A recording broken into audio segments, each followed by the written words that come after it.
right, so today we are on day 184 of the 1 year chronological Bible plan, and we are going to be continuing on in Proverbs. So let's get into it. Proverbs 30, Sayings of Agur. The sayings of Agur, son of Jacka, an inspired utterance. This man's utterances to Ithiel. I am weary, God, but I can prevail. Surely I am only a brute, not a man. I do not have human understanding. I have not learned wisdom, nor have I attained to the knowledge of the Holy One. Nor have I attained to the knowledge of the Holy One, who has gone up to heaven and come down, whose hands have gathered up the wind, who has wrapped up the waters in a cloak, who has established all the ends of the earth. What is his name, and what is the name of his son? Surely you know. Every word of God is flawless. He is a shield to those who take refuge in him. Do not add to his words, or he will rebuke you and prove you a liar. Two things I ask of you, Lord: do not refuse me before I die. Keep falsehood and lies far from me. Give me neither poverty nor riches, but give me only my daily bread. Otherwise I may have Otherwise I may have too much and disown you and say, who is the Lord? Or I may become poor and steal, and so dishonor the name of my God. Do not slander a servant to their master, or they will curse you and you will pay for it.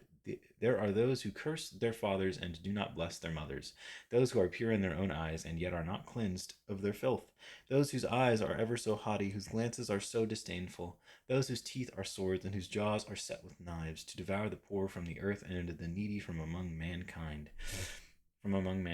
The leech has two daughters. Give, give, they cry. There are three things that are never satisfied, four that never say enough: the grave, the barren womb, land which is never satisfied with water, and fire which never says enough. The eye that mocks a father, that scorns an aged mother, will be pecked out by the ravens of the valley, will be eaten by the vultures. There are three things that are too amazing for me, four that I do not understand. The way of an eagle is in the sky, the way of the eagle in the sky, the way of a snake on a rock, the way of a ship on the high seas, and the way of a man with a young woman. This is the way of an adulterous woman. She eats and wipes her mouth and says, I've done nothing wrong. Under three things the earth trembles, under four it cannot bear up: a servant who becomes king, a godless fool who gets plenty to eat, a contemptible woman who gets married, and a servant who displaces her mistress. Four things on earth are small, yet they are extremely wise. Ants are creatures of little strength, yet they store up their food in the summer. Hyraxes are creatures of little power, yet they make their home in the crags. Locusts have no king, yet they advance together in ranks. A lizard can be caught with the hand, yet it is found in kings' palaces. There are three things that are stately in their stride, four that move with stately bearing: a lion mighty among beasts who retreats before nothing, a strutting rooster, a he goat, and a king secure against revolt. If you play the fool and exalt yourself, or if you plan evil, clap your hand over your mouth. For as churning cream produces butter, and as twisting the nose produces blood, so stirring up anger produces strife. Proverbs 31, Sayings of King Lemuel. The sayings of King Lemuel, an inspired utterance his mother taught him.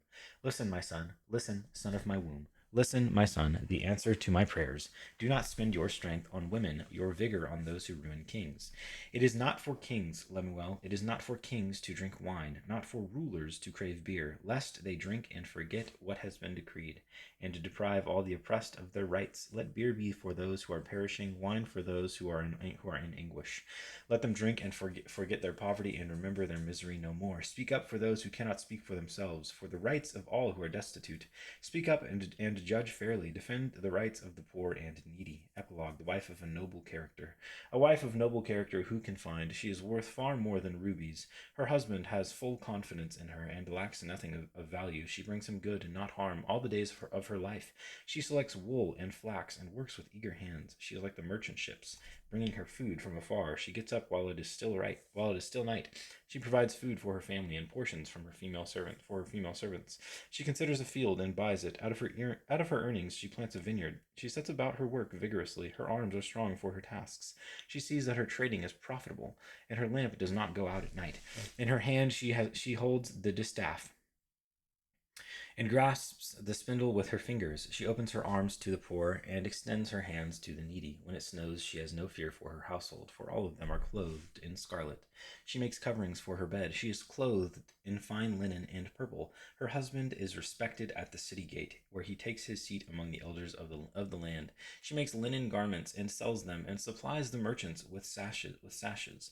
She is clothed with strength and dignity. She can laugh at the days to come. She speaks with wisdom, and faithful instruction is on her tongue. She watches over the affairs of her household, and does not eat the bread of idleness. Her children arise and call her blessed, her husband also, and he praises her. Many women do noble things, but you surpass them all. Charm is deceptive, and beauty is fleeting.